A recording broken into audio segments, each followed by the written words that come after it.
Recovery looks different for everyone, but no one should walk it alone. I'm Dr. Mark Lasko, and this is From Addiction to Recovery, a podcast where real people share real stories about finding strength, building community, and becoming their best version of themselves. Samaritan Recovery Community is a not-for-profit substance use disorder treatment facility in downtown Nashville, Tennessee.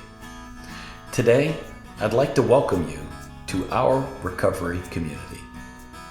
Thanks for coming. All right, welcome to the From Addiction to Recovery podcast, where we meet with everyday people and talk about how we can impact the world to reduce addiction and increase recovery. Today we have a wonderful guest, Lieutenant Mike Hotz from the Nashville Police Department. So glad to have you here, Mike. Would you tell us a little bit about what you do? Yeah, I've been with the police department for 16 years, and I was a founding member. I was asked by Chief Drake to build up an overdose response unit back when he took over the department in 2020. And it's been the single greatest compliment and honor of my professional career.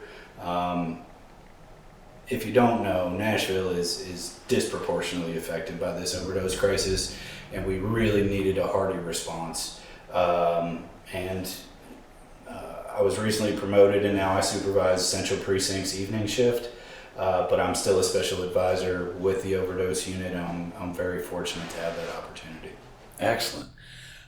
You mentioned the overdose rate, and I know that ours is one of the highest in the country. Why is that? Why do we see so many overdoses happening in Nashville, Tennessee? That is a complicated question and a complicated answer, Dr. Lasko. It's a lot of different reasons. When I first started on the police department about 16 years ago, Nashville was not a hub city for the distribution of narcotics. But as Nashville has grown, the market for these illicit substances has also grown. And I think another contributing factor is also our interstate system. It's easy access in, easy access out, high population. There's a ton of contributing factors, but our streets are flooded with fentanyl, methamphetamine, and cocaine to an extent higher than most major metropolitan areas. We also have an international airport. Does that factor in? I know that that's one of the reasons Nashville has a lot of trafficked individuals. The international airport definitely has a part to do with it. It's not the entirety of the supply, or even a majority of it, but it definitely is a portion. I work a lot with Nashville Airport Police. I have a lot of good friends that work over there, and it would shock the average citizen to know the amount of illicit narcotics moving through the airport, as well as, drug funds moving through the airport, suitcases full of cash proceeds. And my friends over there at the DEA group that works over there, as well as the airport police themselves, do their best to interdict as much of it as possible. But it is a daunting task, and certainly some of it gets through. I know that you shared a slide earlier that showed where the overdoses are occurring in Davidson County, and it all follows that interstate system, even as it goes around the city. So is that really just people go where it's most readily available? Yeah, I mean, a lot of times the drug dealer will dictate the location of the drug deal, and they want a location that's usually very highly populated, busy parking lot, something that they could get in and get out and not be seen, as well as, if you think about the interstate system, what is there at every major interstate exit? It's hotels and motels, so they can do their deals there, and that's why we see a disproportionate number of people dying of overdoses at these hotels and motels, as well as other areas. Daily I track statistical overdose information for the city of Nashville to identify any potential spikes in activity. And just this Monday, we had a spike of activity of 25 incidents, which is 9 more incidents than the average number on any given day. And I think it's important to be flexible when it comes to our overdose response and know where the trends are. Now, those aren't overdoses that lead to death, right? Those are all overdoses. Some are survivors. They are both fatal and non-fatal. If our fire department here in Nashville Fire Department, is our EMS service. If they respond to a call that's an overdose, it gets plugged into our ODMAP program, which is the program I utilize to track it. So with that as your background and kind of what you do and what you've been doing for years here in Nashville, what role does recovery play in fixing this? This is the From Addiction to Recovery. So we really focus on how do we get people into recovery? How does recovery fit into your problem? It's a simple answer. Recovery is the end game to the overdose crisis. The police department cannot arrest itself out of this crisis, and we firmly recognize that. The only way to end the overdose crisis is to get people into long-term treatment and long-term sobriety. And once the demand disappears, the supply will disappear. It's a simple equation, but as you know, as the CEO of an exceptional recovery organization, it's easier said than done. We need 100 of you across the state. And it's my personal opinion that the federal funding needs to be increased to a significant extent, both to your organization as well as starting up new organizations that have a positive, proven track record of recovery. Well, funding is a good segue. I know that the opioid abatement funds came in and were available. Did the Metro Police Department see any increase in funding because of that? Was there anything that was done to help, end this crisis or meet this need? Some great things are being done, but in my personal opinion, more needs to be done. We're in the draft phase of developing a proposal for some of the opioid settlement funds where it would fund a major expansion of the Overdose Unit, where it would give an additional lieutenant and a couple additional sergeants and 10 or 12 additional officers that would just be dedicated to outreach, education, harm reduction, prevention, and in an ideal world be a co-response model where we would respond to people who have suffered a non-fatal overdose, whether they were Narcan or not, and go and speak to them within 6 to 12 hours after the overdose incident and offer them harm reduction and treatment resources. Because a lot of times after a survived overdose could be a potential intervention point where somebody may be ready to receive the treatment, which is why I'm grateful for the relationships that you and I have of,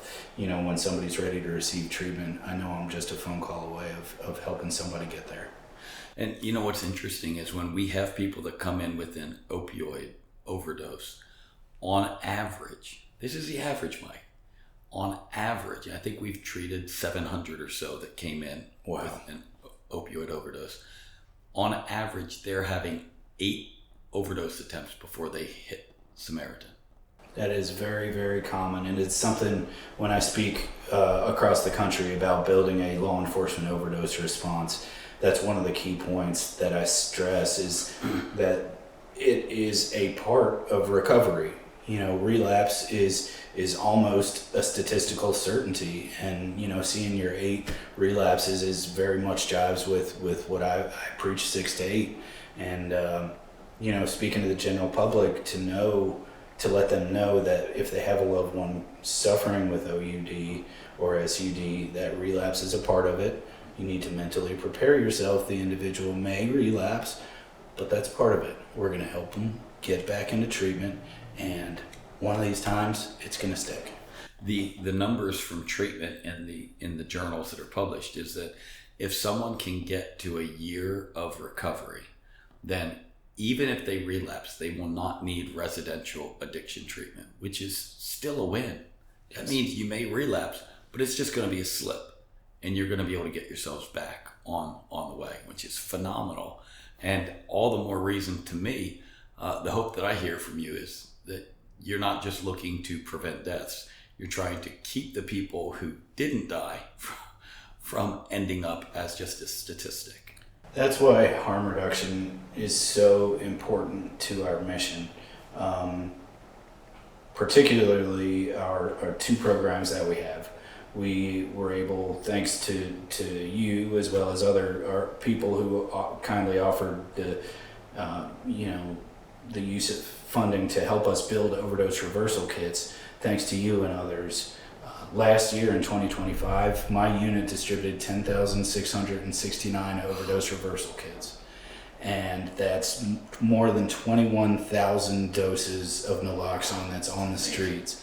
And we're so grateful for that opportunity. And then another program that also involves naloxone is our One Box program, where thanks to the health department and city council, they've provided us with One Boxes, which are overdose reversal kits. I supply them with 2 doses of naloxone product. They have PPE in them, like a rescue breathing mask, nitrile gloves, and sanitary wipes. And you open it up, and a little screen pops up, and a video plays, and it talks somebody through how to reverse an opioid overdose. And we've been able to get them in 380 establishments across the city, and we have access to a ton more. So if anybody listening has, a venue or a small business in Nashville and could use one of these overdose reversal kits, we have them free of charge, and I'll even come and install them myself. And there was one at the RX Summit. Was that last week or 2 weeks ago now? Yes, they are. So it was a product that was invented by a good friend of mine named Joe Murphy, and his wife is the CEO of the West Virginia Drug Intervention Institute, and they recently started partnering with a distribution organization called R3, and they felt that R3 was best equipped with increasing the distribution of these boxes all across the country, and I'm so grateful for it. Our One Box program just here in Nashville with the 380 boxes, we have 18 confirmed lives saved. And that's not, I hate to just say 18 lives saved. It's 18 people who are alive today to potentially get into treatment. Just think about it. One of those people could have been your family member, could have been your spouse, could have been your child. So universal access to naloxone products are very, very important to me. And for anyone listening who might wonder what's the difference between treatment and harm reduction is really focused to keep someone alive. And the treatment is we keep them alive, hopefully so we can get them into treatment so that they don't continue this destructive path. All addiction will lead to death eventually. Yes, it's just, it's a disease, so it progresses worse. One of the questions I've written down is that harm reduction is still seen as a 4-letter word. Why is that? And have you seen that mindset shift within the police department? Yes, we absolutely have seen that shift within the police department, and not just Metro, but in police departments all across the country. And that's one of the reasons why I continue to travel and speak to other police departments about a law enforcement overdose response, because, some people think that harm reduction is an enabler, and it's just absolutely not the case. There are many peer-reviewed scientific studies that show it. This person is going to use these substances whether these services are there or not. All it does is allow that person, while they are still using, to use in a safer manner. Whether that's SSPs, syringe service providers, or syringe exchanges, whether it's naloxone products. These are not things that enable. These people are going to be using whether we like it or not. And one thing I'd like to stress is that not only is it keeping the person safer while they're in the midst of substance use disorder, it's also saving taxpayer dollars. And, a lot of individuals suffering from addiction are indigent and don't have health insurance.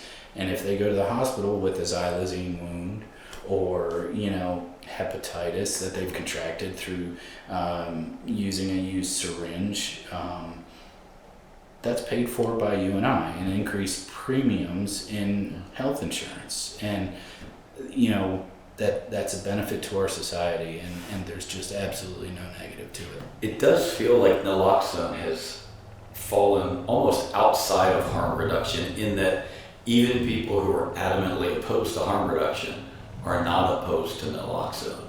That's my perspective in the addiction field. Do you see that as well? That's a really accurate view of what the attitude is on the streets. To go back to our one box program, it's kind of an interesting analogy. When I was first approached about the one box program, I was asked if I could help get my foot in the door of the music venues on Broadway and 2nd Avenue North. And I went and spoke to as many people who would listen. And in the first 13 months of the one box program, I got precisely 0 one boxes installed. People were worried about liability, of which there is none for having naloxone around.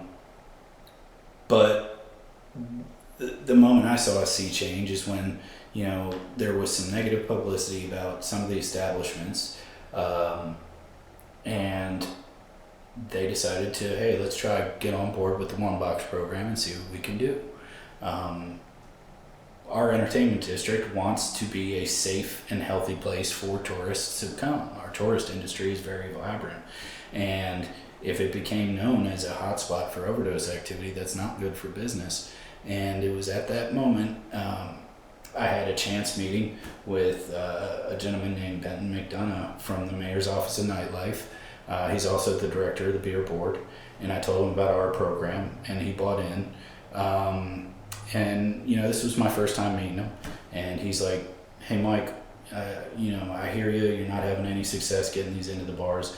Let me make a couple calls, I'll see if I can help, I'll get back with you. And I'm like, yeah, okay, I just need to, whatever, if I hear back from you, I'd be shocked. Within 30 minutes of him leaving our meeting, I got 2 separate phone calls from 2 bars that I had been trying to get a one box in for 13 months.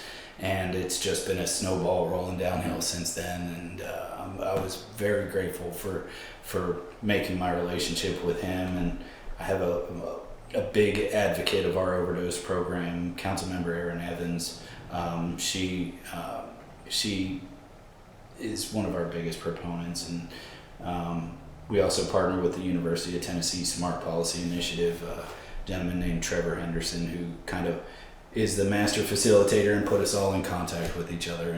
And I think that's what it's all about from my perspective as law enforcement, is these problem-solving partnerships where we combine together and we attack this problem together. And we're finally seeing some positive gains in the fight against overdose. Well, our medical director has often said, he quotes this, "I've never seen a dead person get into recovery." You gotta keep them alive to be able to do that. And that's why I think we've seen that shift of moving Narcan as a bad thing or as an enabling tool to just another. I like to equate it to something that you have in your first aid kit. And have you seen more acceptance as well? This is sort of treatment and sort of harm reduction at the same time, with medicated assisted treatment, what's MATs generally it's called. We are a very big proponent of MAT. There's a lot of studies that show if a person just gets that first dose of MAT, their chances of survival at the 1 year mark is increased by a significant amount. And that's what we're trying to do is keep people alive to get into long-term sobriety. But just to address the elephant in the room, I think there's too many restrictions on the prescription and administration of MAT, and it's often too cumbersome for some providers, and I'm sure you've seen some of these issues pop up where it's almost sometimes too difficult. And that's why we're trying to start a program where we would have, law enforcement out with somebody who survived an overdose and offer them a way to get MAT right there if it's medically appropriate and if they're ready to receive it. So this is somewhat off the beaten path, but my family took a cruise this past winter, and we were in Mexico and went into just to get sodas at a little pharmacy store, and they have MAT over the counter, no prescription needed. That was a little surprising to me, and I'm not advocating that it needs to get to that point, but I am saying it could work. It needs to be easier to access, and how the federal government may go about that is well above my pay grade, but I will tell you that it needs to change, and if somebody's ready to receive it, it needs to be much less cumbersome for them to get it. Yeah, and it's all about access to care and how quickly you can get them into treatment. We've seen that at Samaritan. I've only been here going on 5 years. But when I started here, we had around a 21-day waiting list to get in. And now we can generally get someone in the same day. And it's important, by the way, the biggest reason we were able to, as you're aware, we're in a new building. We expanded the number of beds. But it's so important to get someone in when they're ready, rather than stay ready for the next 2 weeks, and then we'll be able to get you in. I think the same is true for medication-assisted treatment. That's one of the many reasons I'm so grateful for our relationship, Dr. Lasko, is anytime I've encountered somebody and they've been ready to receive treatment, 100% of the time I've called you and your staff, 100% of the time, you guys said, bring them on down, we'll get them in, one way or another. Don't know how it's going to work, but we're going to figure it out.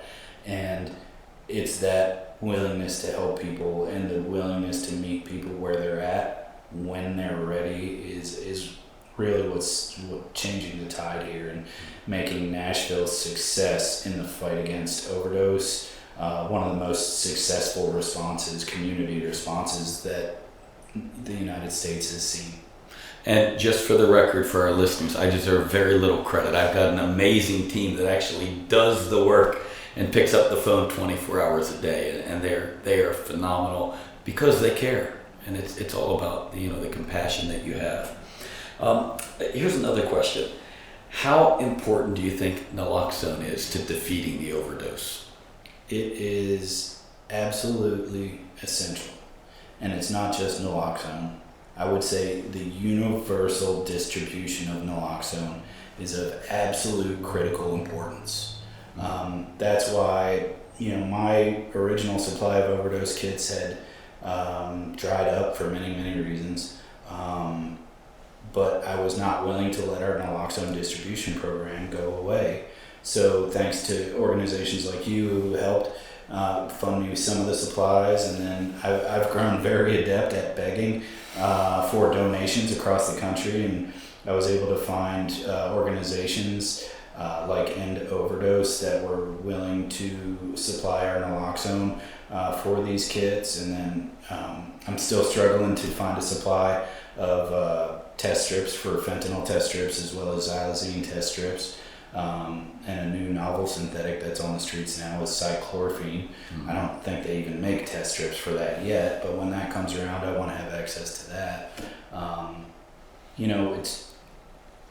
Naloxone is of critical importance because you mentioned it before. Someone can't get treatment if they're dead.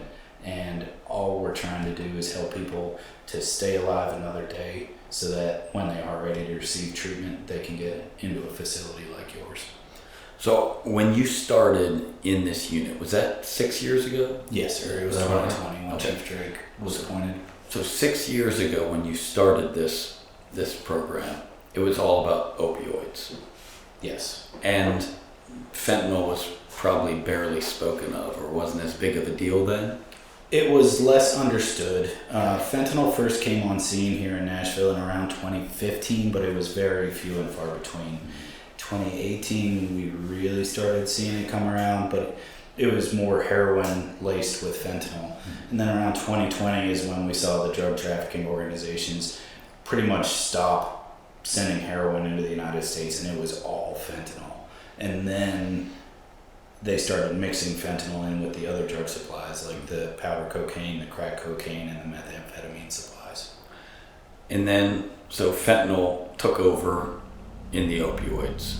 Yes. That's probably the highest cause of overdose. Yes. And then it's then switched. This time last year, I think we were talking about xylazine. Yes. And now there's another. And next year there'll be another. It almost seems to be like no matter what we do, someone's going to come up with something else. And the focus really needs to be on, we need to treat the underlying cause of this. Yes, sir. That is spot on. Sometimes it can drain your soul a little bit to know that we're fighting this fight and that the drug trafficking organizations are just going to adapt and come up with another novel synthetic substance to adulterate the fentanyl with. But, I found that I can't let myself get in the trap of, getting down on myself about it. We got a job to do, and you as a treatment provider have a job to do, and you hit the nail on the head. The way we get to the end of this overdose crisis is getting people into treatment and into long-term sobriety. The demand will then dry up, and then the supply will disappear as well. Getting people into treatment and into long-term sobriety is the kingpin here. I heard you speak earlier on the cartels and how drugs actually come in. That was fascinating to me, Mike. I will be honest. I felt like I was almost behind the scenes on like an HBO series as they were like talking about how they were going to film drugs coming in. Can you give us a quick overview of how this happens? Yes, it happens by a lot of different ways. The cartels are, believe it or not, alive and well in Nashville, Tennessee. And they are responsible for the vast majority of the hard narcotics, and by that I mean fentanyl, methamphetamine, cocaine, that are on our streets right now. And giving credit where credit's due, the cartels are exceptionally good business people. And they notice drug trends, like they noticed when the overprescription of opioid pain medication was severely drawn back, and they knew that there was going to be a generation of addicted individuals who were going to be seeking opioids. And that's the exact moment in time when I started seeing our streets flooded with black tar heroin. And then, we also see other trends. This one I think is very insidious, is when COVID happened. The cartels realized that people were going to be locked down in their houses for extended period of time, and most likely suffering from mental health issues. And it was that exact moment we saw the price of methamphetamine fall off the face of the map. It went from $1,200 an ounce, which is about a golf ball size piece. The lowest we saw was $175. Wow. It's an 85% reduction in price. And why is that? It shows me two things. They're still going to be making money off of it. They were making money off of it at $1,200 an ounce, and they're making money off of it at $175. But it just shows that they're trying to flood our markets with this underpriced stuff to create a generation of addicted individuals to be their customers well into the future. Wow. What can the average person do? Obviously, we're not law enforcement. I would not ever encourage anyone listening to get involved with the cartels. But is there anything we can do just providing education to the people that we love? Yes. And there's a lot of things we could talk about. But number one is reducing the stigma of addiction and opioid use disorder in our general conversations. We need to stop viewing addiction as a product of bad choices or a moral failing, and recognize that it is a disease. And while it is a bad thing that it's a disease, it's also a good thing. It's treatable. We just have to help that person get to the point where they can be treated for it. We need to remember to empathize with individuals who are suffering from it, and realize that it changes the brain chemistry, and not look down on individuals, but help people who are suffering with addiction get the help they need. And the way you do that is by exhibiting empathy and compassion, and being willing to meet people where they're at. I often tell people when they say, this was a choice that someone did to get into addiction. The first use, yes. Everything after that was almost against their will.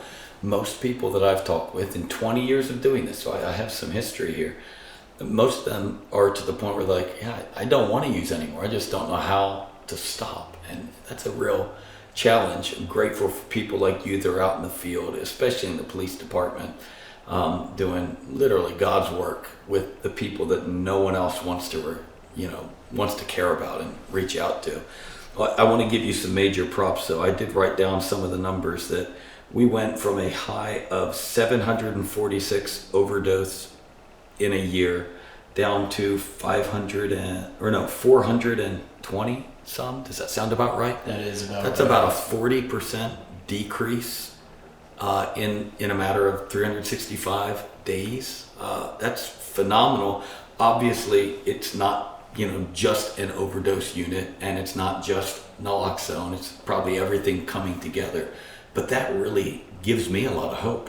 Yeah, the overdose numbers are reducing, overdose death numbers across the country, but the national average is about 20%, and Nashville is almost double that. And it's going back to something, it's because of our problem-solving partnerships. This is not a public health crisis, and it's not just a public safety crisis. It's a public health crisis and a public safety crisis. We're in this fight together, and I like to employ the kitchen sink approach.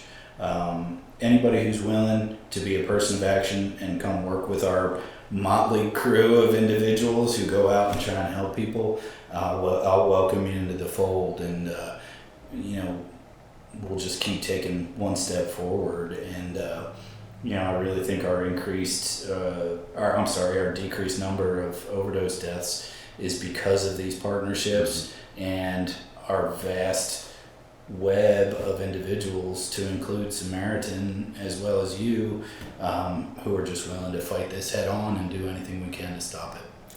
Projecting out into the future and pretending that you can prophesy. If you got this grant that allowed you to expand the force, do you see this number decreasing by another 40%? Is that possible, that the overdose, that we fall out of the top 2 and maybe we're out of the top 50 cities with overdose? Is that possible or realistic? God willing, it is. An important part of that is, our ability to do 2 things. Number one, if somebody's willing to receive MAT, we will be able to get that first dose in them. So automatically, right then, their chances of survival at the 1-year mark is increased. But then also our ability, if the person is a little deeper into the throes of addiction and needs intensive inpatient treatment, we'd be able to physically bring them to your location or any other location who's ready to receive them, and get them in right there, right then, and kind of strike while the iron is hot. And that's why being with people meeting people where they're at on the streets is of critical importance, because you're not going to be with them at the moment they're ready to receive treatment if you're not out there with them. And that's important, and why my team does a lot of boots on the ground outreach. That's excellent. Well, I have no say on the Opioid Abatement Council, but if anyone's listening, this has my vote, guys. Appreciate you being here today, Mike Hotz, and being a part of the From Addiction to Recovery podcast. This is a mission of Samaritan Recovery Community, and I appreciate you guys joining us today. Thanks.